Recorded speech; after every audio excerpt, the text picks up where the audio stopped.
Cara kerja sistem stasioner dan putaran lambat atau primary low speed circuit pada karburator. Ada dua cara kerja pada saat putaran rendah, di mana keadaan throttle valve masih dalam keadaan tertutup, dan yang kedua pada saat putaran rendah tetapi keadaan throttle valve atau katup gas dalam keadaan yang terbuka sedikit. Nah, bagaimana cara kerja yang pertama? Jadi pada saat putaran mesin rendah, keadaan throttle valve masih dalam keadaan tertutup, maka yang terjadi kevakuman di dalam saluran intake manifold membesar, sedangkan kevakuman yang terjadi di atas throttle valve mengecil. Nah, perbedaan kevakuman inilah yang mengakibatkan bahan bakar tidak akan keluar dari main nozzle, tetapi bahan bakar akan keluar dari idle pot. Awalnya bahan bakar yang ada di dalam ruang pelampung akan keluar melalui komponen primary main jet ke saluran sistem primer. Nah, aliran bahan bakar akan naik ke permukaan.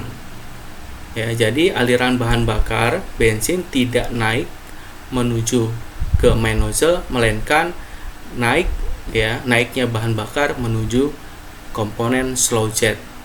Nah, komponen slow jet kemudian aliran bahan bakar bertemu dengan partikel udara sehingga terjadi proses pengabutan. Bahan bakar dan udara yang sudah menjadi kabut atau gas kemudian menuju economizer jet.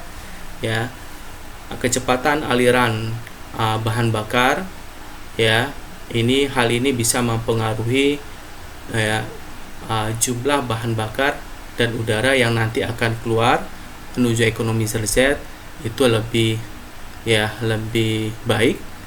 Nah, bahan bakar dan udara yang sudah berwujud gas tersebut nanti akan keluar dari solenoid. Karena kondisi mesin dalam keadaan hidup, maka kondisi katup solenoidnya terbuka. Nah, dari solenoid ini maka terjadi lagi pertemuan bahan bakar berwujud gas dengan komposisi udara. Kemudian bahan bakar dan udara yang berwujud gas akan turun ke bawah menuju saluran idle port. Ini cara kerja yang pertama. Kemudian pada cara kerja yang kedua, di mana pada saat putaran rendah keadaan throttle valve dalam keadaan terbuka sedikit. Jadi keadaan throttle valve terbuka ataupun dia dalam keadaan tertutup ini dipengaruhi berdasarkan injakan pedal gas. Injakan pedal gas terlalu dalam, maka keadaan throttle valve akan terbuka penuh 90 derajat. Tapi injakan pedal gas nya sedikit, maka keadaan throttle valve juga tidak terlalu besar. Nah, efek dari terbukanya katup gas, maka tingkat kevakuman udara yang ada di saluran intake manifold akan menjadi berkurang. Hal ini akan memicu bahan bakar nanti akan keluar bukan saja dari saluran idle pot, tetapi juga akan keluar menuju saluran slow port. Jadi udara yang masuk ke dalam silinder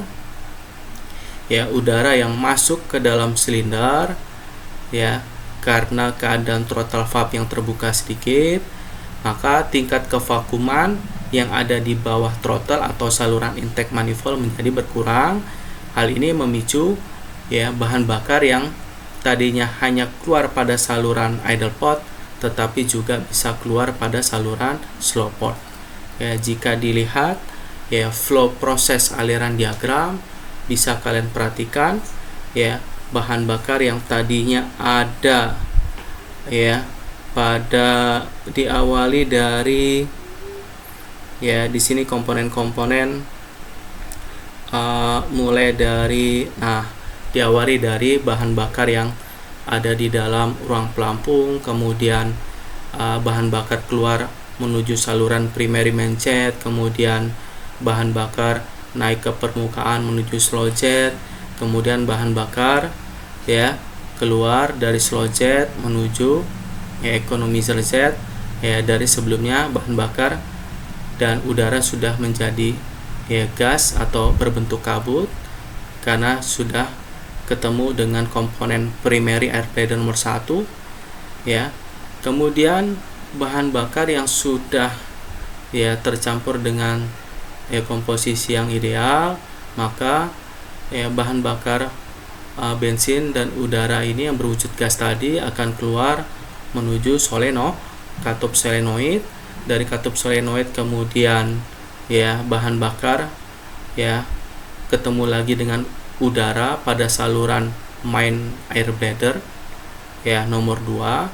Nah, bahan bakar yang berwujud gas tadi akan keluar menuju 2 saluran, baik idle port dan slow port. Sistem karburator yang ketiga adalah sistem utama atau primary high speed circuit. Fungsi dari sistem utama ini adalah untuk menyediakan campuran udara bahan bakar dengan perbandingan 16:1, sehingga campuran yang terbentuk adalah campuran yang ekonomis ya. Kemudian kondisi ini dilakukan pada saat kendaraan berjalan pada kecepatan sedang menuju tinggi hal ini dipicu karena perubahan keadaan throttle gas yang terbuka melebar karena injakan pedal gas yang terlalu dalam, sehingga keadaan throttle gas terbuka melebar. Hal ini memicu aliran udara yang masuk menuju ruang venturi menjadi lebih cepat terjadi perbedaan tekanan udara di sekitar venturi menjadi rendah sedangkan di bagian dalam dari fluid chamber tekanan udaranya menjadi lebih tinggi. Hal ini memaksa bahan bakar yang ada di dalam ruang pelampung keluar menuju saluran primary main-jet, kemudian menuju saluran main nozzle. Nah, pada saat kondisi bahan bakar bensin akan menuju ke saluran main nozzle, maka terjadi proses pengabutan karena ada efek udara yang masuk ke dalam. Nah, bahan bakar dan udara yang sudah menjadi gas kemudian keluar melalui bibir nozzle, terjadi lagi proses pengabutan sehingga komposisi bahan bakar dan udara dengan komposisi 16 sampai dengan 18:1 yang nantinya bahan bakar akan menuju saluran intake manifold.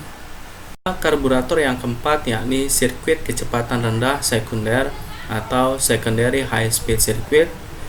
Fungsinya adalah untuk mengatasi keterlambatan suplai bahan bakar ke mesin pada saat saluran kecepatan tinggi sekunder bekerja.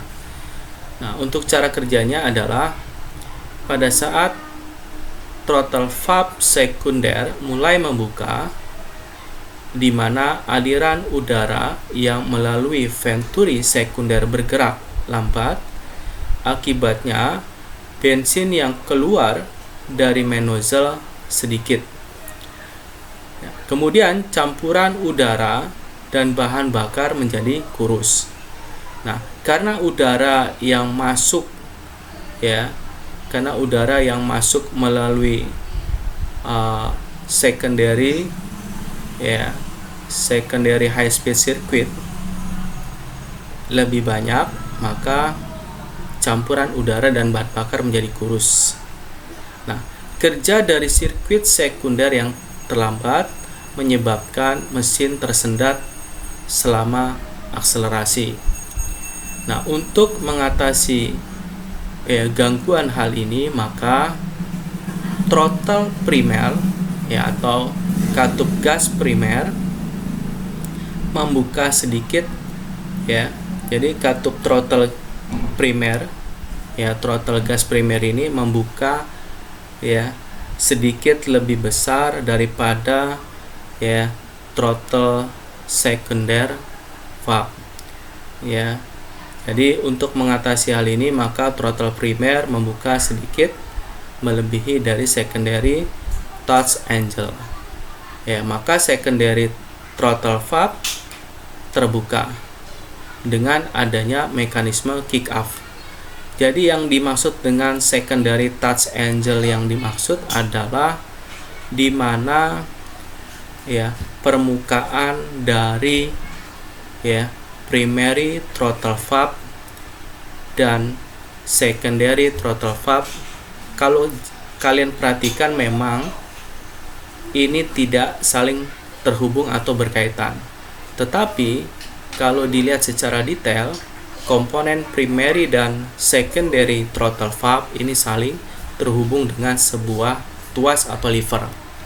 Jadi pada saat kondisi throttle valve terbuka dari keadaan 0, ya, dari kisaran 35 sampai dengan 55 derajat, ya, dengan keadaan terbuka 55 derajat, maka yang terjadi, ya, katup gas sekunder juga akan terbuka, ya, di mana, ya, memiliki celah 1,3 sampai dengan 3 mili. Ya, jadi dengan adanya mekanisme kick up, ya, jadi kick up ini adalah ada ruang, ya, memiliki, ya, di dalam celah dari secondary valve, ya, throttle valve ini sebesar 1,3 sampai dengan 3 mm akibat, ya, pergerakan dari throttle gas primer yang terbuka dengan sudut 55 derajat, maka celah ruang dari throttle valve sekunder memiliki celah, ya, 3 mm.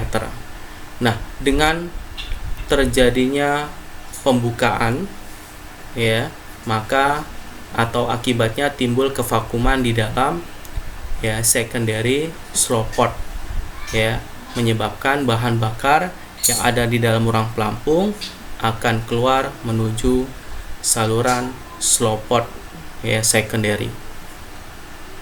Kecepatan tinggi sekunder atau secondary high speed circuit. Jadi sirkuit ini didesain ketika campuran udara bahan bakar yang disalurkan ke silinder oleh sirkuit primary high speed circuit atau sistem utama tidak mencukupi, ya, ketika mesin bekerja pada saat beban berat. Maka untuk mengatasi hal ini, sirkuit secondary high speed circuit mulai bekerja. Nah, saluran kecepatan tinggi sekunder, ya, didesain atau dirancang untuk bekerja jika mesin membutuhkan output yang lebih besar atau lebih tinggi. Jika dilihat dari dimensi Venturi, ya, kemudian main jet, kemudian jet-jetnya itu biasanya dibuat dengan dimensi yang lebih besar. Nah, mekanisme untuk membuka secondary throttle, ya, digunakan oleh dua jenis vakum, yakni jenis vakum diafragma dan jenis vakum damper. Ya, untuk jenis vakum damper, ya, di sini jenis vakum diafragma atau diafragma menggunakan vakum yang dihasilkan, ya, di dalam ruang Venturi. Hal ini untuk menggerakkan secondary throttle valve. Jenis ini masih bisa digunakan, masih ada digunakan. Nah, sedangkan untuk jenis damper valve atau bobot, ya, jenis damper valve atau, ya, di mana katup diberikan sebuah bandul atau pemberat, ya, sehingga secondary throttle valve, ya, digerakkan oleh vakum yang terjadi di dalam intake manifold. Jenis ini sudah tidak digunakan. Sirkuit atau sirkuit tenaga. Jadi sirkuit tenaga atau power circuit, saluran kecepatan tinggi primer dirancang untuk perbandingan ekonomis. Jika mesin harus menghasilkan tenaga yang lebih besar, maka harus ada penambahan suplai bahan bakar ke saluran kecepatan tinggi primer, sehingga perbandingan udara dan bahan bakar menjadi gemuk atau kaya dengan komposisi kisaran 12-13/1.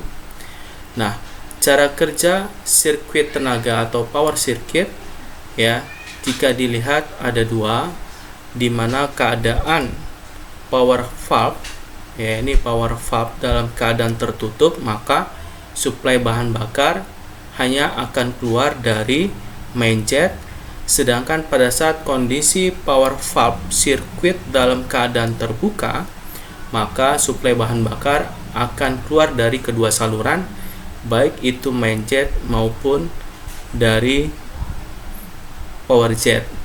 Jadi kalau dilihat cara kerjanya adalah sebagai berikut. Jadi pada saat throttle valve terbuka sedikit, maka tingkat kevakuman yang terjadi di bagian bawah dari katup throttle dan saluran intake manifold membesar. Nah, tingkat kevakuman yang membesar ini ada efek isapan.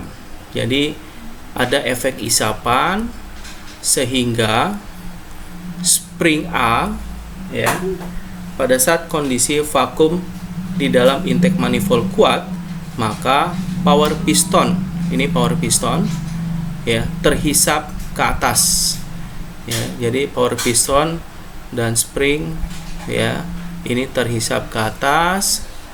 Kemudian spring power valve ya, spring katup power ya, katup power kemudian menahan ya, sehingga keadaan katup dalam keadaan tertutup.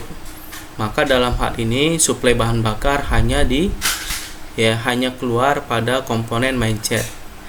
Beda halnya pada saat ya throttle valve primer dalam keadaan yang terbuka melebar, sehingga tingkat kevakuman di bagian bawah dari katup throttle dan saluran intake manifold berkurang. Yang tadinya ada efek isapan, sekarang berbalik menjadi dorongan ya. Jadi adanya dorongan udara. Nah, adanya dorongan udara inilah yang mengakibatkan ya, atau saat kerja mesin beban besar, saat kendaraan menanjak, vakum dalam intake manifold menjadi lemah dan power piston, ini power piston menekan ke bawah ya, oleh adanya pegas dan membuka power valve.